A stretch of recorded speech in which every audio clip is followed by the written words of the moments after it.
Okay, and there's the latest coming in. This is with regards to the operations of Terminal 1. Due to what happened, because of the situation at the Terminal 1 this morning, all flights from Delhi Airport's T1 have been cancelled until the 29th of June. And further, the flights which are due to arrive at T1 will now arrive at either T2 or T3. That's the latest update coming in. Anuj Mishra is joining us on the phone line. Passengers के लिए जो important information है T1 के operations को लेके, उस पे latest क्या update है अनिल, हमारे दर्शकों को बताइए।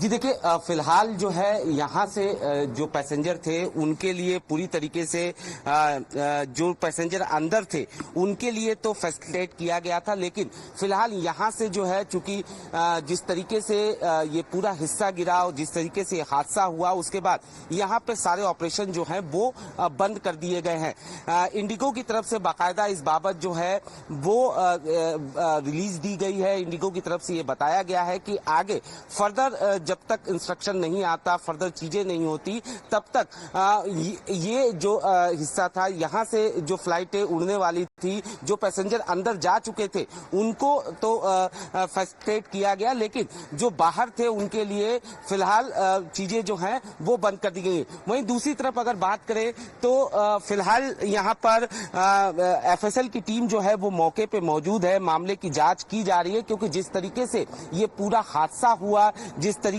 से अचानक ये हिस्सा जो है वो गिरा, उसके बाद ये सवाल उठ खड़े हुए थे कि आखिरकार इसमें लापरवाही किसकी थी, क्योंकि जांच के दौरान ये पता चला है कि ये पूरा हिस्सा साल 2009 में बना था। जीएमआर को इसका जिम्मा सौंपा गया था और जीएमआर ने इसे सबलेट किया था, सब कॉन्ट्रैक्ट किया था एक प्राइवेट कंपनी को। साथ ही साथ जो रख रखाव का जिम्मा होता है, जो मेंटेनेंस का जिम्मा होता है, वो भी एक प्राइवेट कंपनी के जिम्मे जो है जीएमआर ने दिया था, लेकिन इसे ऑपरेट जो है वो जीएमआर ही कर रही थी।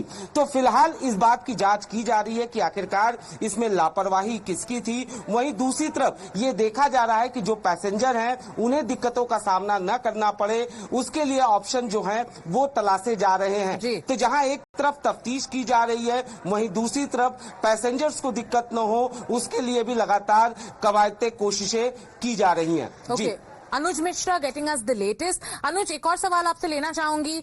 जिस प्राइवेट कंपनी की बात की जा रही है, जिसको सब कॉन्ट्रैक्ट दिया गया था जीएमआर की तरफ से साल 2009 में, क्या उस कंपनी का कोई आइडेंटिफिकेशन हो चुका है? और जो मेंटेनेंस का जिम्मा था वो कब तक था? 2009 से लेके कब तक इस प्राइवेट कंपनी ने इस पूरे एरिया को मेंटेन किया था?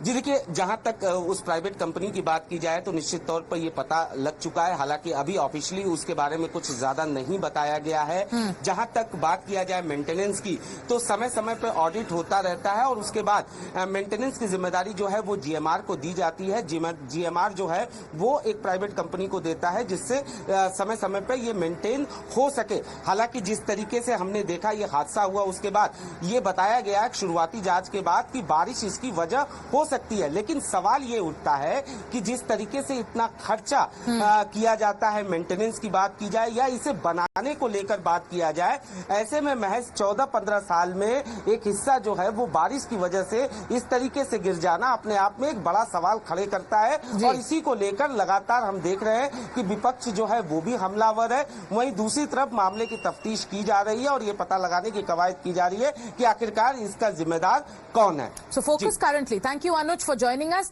Focus